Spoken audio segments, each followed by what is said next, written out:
Hey friends, it's Scott, student of comics, here to talk to you about some comic book couples. I'm doing Bearded Comic Bros and Cole's latest challenge where we talk about our favorite comic book couples. So here we go, let's get started.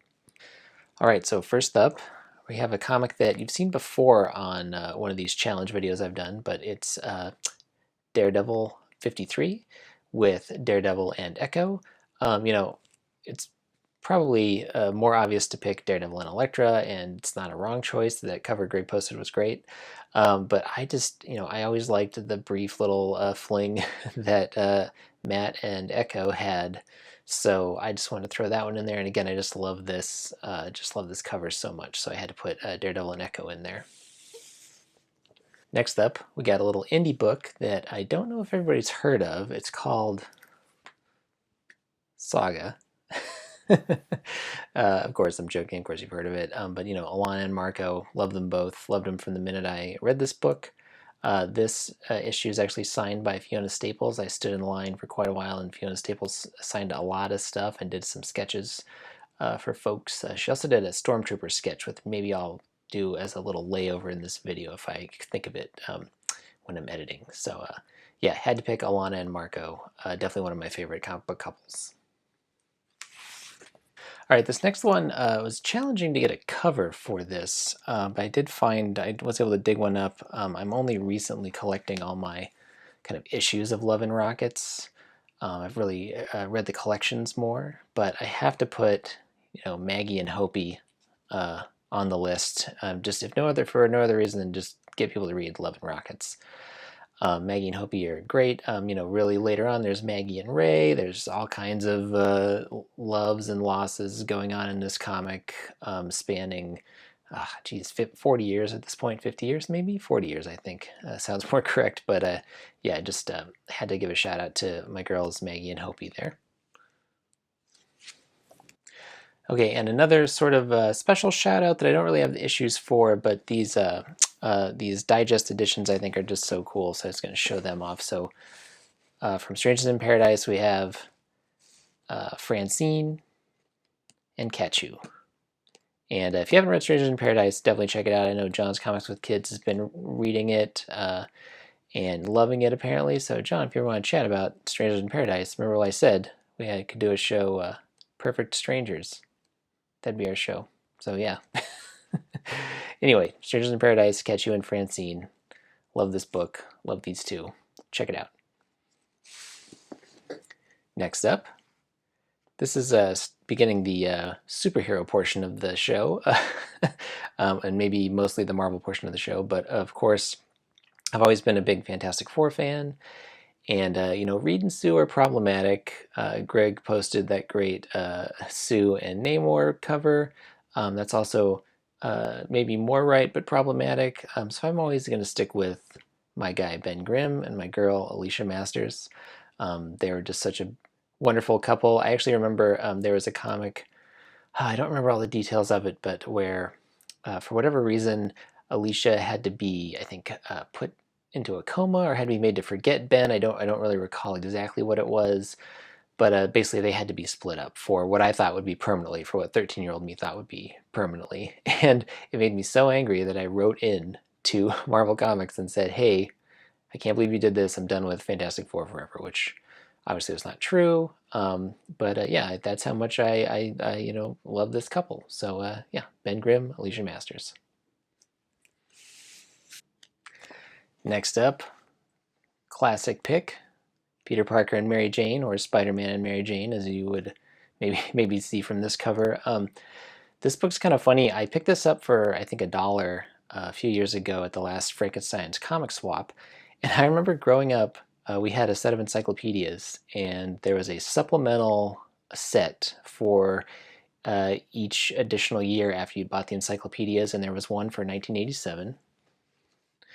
And it featured this comic in it, which I think as a 4-year-old, or I probably saw it when I was actually like 6 or maybe 8 years old, but that kind of floored me that anybody that wasn't a comic book nerd would think that a comic book was important, and it kind of like built this idea of the value of these stories to like the greater population in my head. So I always had this book kind of in the back of my mind, and I never really made an effort to go get it. And then I finally picked it up at that comic swap for $1, and I was like, well, I got to go home with this, because like this book has been living rent free in my head for decades at this point. So and yeah, and I love Spider-Man, love Spidey and Mary Jane. I know again, it's probably a controversial pick because there's a lot of Gwen heads out there, and I get it. Gwen got done dirty, but that's how the story's unfolded, and this is who I grew up knowing Peter Parker to be in love with. So Spider-Man, Peter Parker, and Mary Jane. All right, next up, we're going to get a DC book in here. So it's got to be Scott Free and Big Barda. Of course, Mr. Miracle and Big Barda. And, this Tom King, Mitch Gerads series was great. And go back and read the Jack Kirby stuff, because, it's Jack Kirby. It's great. It's exciting. You get a little bit more Funky Flashman. But you get a lot of this great couple, Scott Free and Big Barda, who are just wonderful. They love each other so much, and they've been through a lot. So yeah, they're great, and they're one of my favorite couples in comics. All right, back to Marvel with another book that I think at the time I thought was going to be very important, and turned out to be just maybe only important for some people. But another couple, Scott and Jean. I know there's some X-Men people out there that have some problems with Cyclops, and I get it. I don't share it. Maybe it's just because he shares a name with me. I don't know. I can't say for sure. But I always just loved their relationship. I thought they were a great couple, and maybe I thought they were a great couple because it was dramatic and fraught and everything like that. But yeah, I had to throw this in here. And what's cool about this book is, when I was looking through it, this is very, very 90s X-Men, but there are some trading cards in here in the middle, stapled in the centerfold. You get your 60s X-Men, your kind of 70s, 80s X-Men, and then your modern X-Men right here. And it's for this 94 Fleer Ultra series.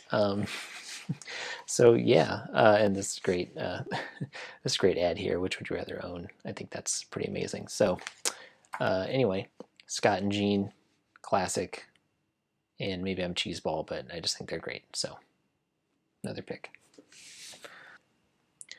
All right, and probably, I didn't really rank these, but this is definitely one of my top couples, if not my top couple. Luke and Jessica, Luke Cage, Jessica Jones. They're just great. Their relationship has been fraught like most of the ones I've shared, but I'm just a huge fan of Alias and Luke Cage being in that book, and his relationship with Jessica, which is always so great. So I had to put that, feature them and this New Avengers kind of wedding special. Yeah, just love these two. So had to put that in there. All right, before my top pick, I just wanted to do one quick honorable mention, because they're not technically a couple per se, at least not the way that a lot of the other ones I've featured have been. But this is a comic book couple that I just think is so cool. This is Monkeyman and O'Brien. If you've never read this book, you might have a hard time finding it. The trades are out there, the issues are out there, but I don't think it was super widely printed. But it was fairly popular at the time. This is from mid 90s. What is this, like 1996? But this book is just wild. This is Art Adams, so you've probably seen a lot of his covers recently, and you might know him from Longshot. You might know him from various X-Men issues, that famous Wolverine poster, all kinds of stuff. This book is wild. Anne O'Brien is the daughter of a missing scientist who is studying interdimensional travel. Axwell Tiberius, aka Monkeyman, is a gorilla-like being from another dimension who is also a brilliant scientist, and they basically get together, have adventures, very sort of Kirby-esque adventures mixed with sort of kaiju stuff, some manga anime stuff. Really fun, really weird, really strange, but a great duo here. Maybe not officially a couple, but certainly a cool book if you can find it, and a cool couple of characters. All right, and my final pick, it might seem like an obvious one. You're probably all expecting me to pick this, but you know, I had to do it. Henry Rollins and Glenn Danzig. That's right. Uh, this is a mini comic, and this is the only issue I have of the mini comic of Henry and Glenn Forever and Ever. But this is, if you don't know what this is, I don't blame you. It's possible you don't know what it is. But this is a kind of an anthology series. It's created by Tom Neely.